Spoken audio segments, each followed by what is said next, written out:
The news with Eris Stewart. Good morning. Good morning, Patrice. And the headlines. Iran appoints Mojtaba Khamenei as new supreme leader following the death of Ayatollah Ali Khamenei. Oil prices surge past $110 amid escalating tensions in the Middle East, raising concerns over fuel prices in Mauritius. Government to recruit 300 foreign workers to address labor shortages in the agricultural sector.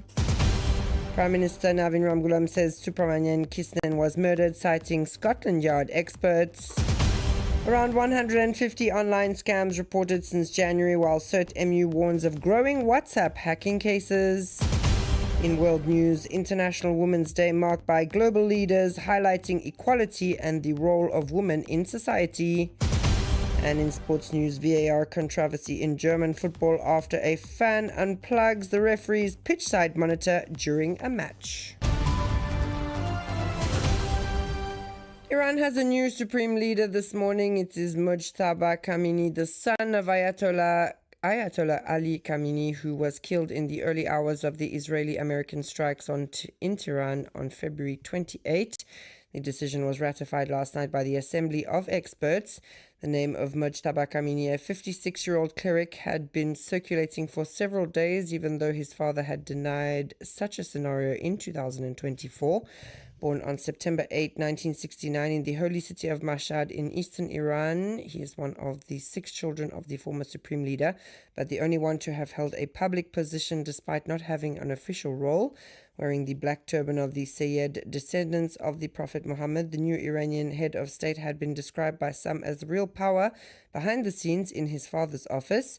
He is considered close to the conservative camp, notably because of his ties with the Revolutionary Guards, the ideological army of the Islamic Republic. This relationship dates back to his involvement in a combat unit towards the end of the long Iran-Iraq war in the 1980s. US President Donald Trump, who said on Thursday that he wanted to be involved in the choice of the new supreme leader, had made it clear that he would not accept Mojtaba Khamenei taking over the position. The price of a barrel of oil has surpassed $100 last night on the American markets, a first since July 2022, before reaching $110 just minutes later, driven by the continuation of the war in the Middle East. This will obviously have direct repercussions on fuel prices in Mauritius in the coming weeks, even though we learned yesterday that the State Trading Corporation will now source fuel from Indian oil. The Minister of Foreign Affairs, Ritesh Ramphul, confirmed the news yesterday on the airwaves of the NBC. A draft agreement has already been concluded with the Indian government, and the final contract is expected to be completed within the next 2 months. As the 58th anniversary of Mauritius's independence to be celebrated on Thursday approaches, the RM1 newsroom is offering a special series throughout this week on the major challenges facing the country. The first installment today focuses on food self-sufficiency in a context marked by international crisis, geopolitical tensions, and climate change. The issue of food security is becoming strategic for the island. Even today, a large part of what we eat is imported. Anjali Siratan Pulchan and Lovina Sophie tell us more. In Mauritius, food dependency remains significant. According to data published by Statistics Mauritius in the Digest of Agricultural Statistics 2024, the country produces only a portion of the food it consumes, while a large portion of food products is imported. Foreign trade figures also show that food products account for more than 20% of the total value of a country's imports, according to Statistics Mauritius. The situation is partly explained by the country's territorial limitations. Mauritius has around 38,000 hectares of agricultural land, a large share of which is still dedicated to sugarcane cultivation. As a result, local food crop production remains relatively limited. According to statistics from the Ministry of Agro-Industry, Food Security, Blue Economy and Fisheries, the product of fruits and vegetables is around 100,000 tons per year, which is not enough to meet the needs of the population. Dependence on imports also exposes the country to international shocks. During the COVID-19 pandemic in 2020, disruptions in maritime transport and rising food prices highlighted the vulnerability of small island states as noted in an analysis by the Food and Agriculture Organization. In response to these challenges, the authorities are encouraging crop diversification, greenhouse farming, and the use of new agricultural technologies. The objective is to increase local production and strengthen the country's food security, a strategic issue for the future of Mauritian agriculture. To address the labour shortage in the agricultural sector, Minister Arvin Boulel is opening the doors. 300 foreign workers will soon join fields and plantations across the country. While the announcement brings a breath of fresh air, it's not unanimously welcomed regarding the strategy to adopt. For Kripalu Sangun from the Small Planters Association, the observation is clear. Recruiting foreign workers may help in the short term, but in the future, the sector will no longer be able to rely solely on human labour. The solution, he says, is to invest massively in mechanization to gain greater autonomy.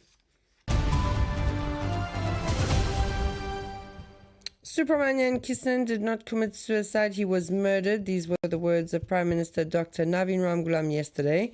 He said he relied on the report of Scotland Yard experts to affirm that it was indeed a murder, contradicting the initial conclusions of the Mauritian police. For the head of government, the time has now come for the truth.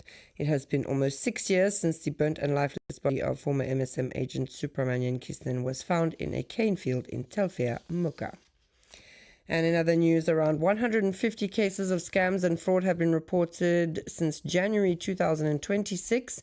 CERT-MU is therefore sounding the alarm over this technique that exploits trust between relatives. Janita Apaya, a cybersecurity consultant at CERT-MU, reminds users that a simple OTP code shared with someone can be enough to get your WhatsApp account hacked, sometimes leading to financial losses. She adds that once the code is shared, the account is immediately compromised. The process can then repeat itself from contact to contact, creating a domino effect. And it's 9:07. You're listening to RM1. We move to international news: strength, equality, and responsibility. These were the three concepts echoed by European leaders on March 8, International Women's Day. While global conflicts attempt to dominate the headlines, heads of state took to social media to mark the day and remind people of its importance.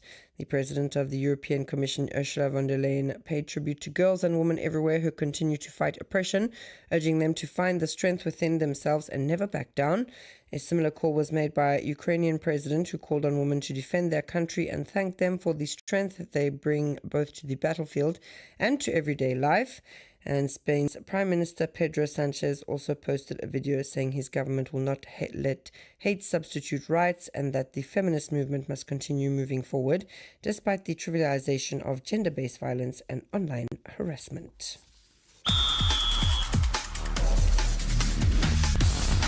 And finally in sports, a masked fan unplugged a video assistant referee monitor during a German second division football match on Sunday. The incident occurred just as referee Felix Bickel went to review a penalty decision at the pitchside screen. VAR had intervened and Bickel was asked to review the incident, but when he arrived, the monitor was blank.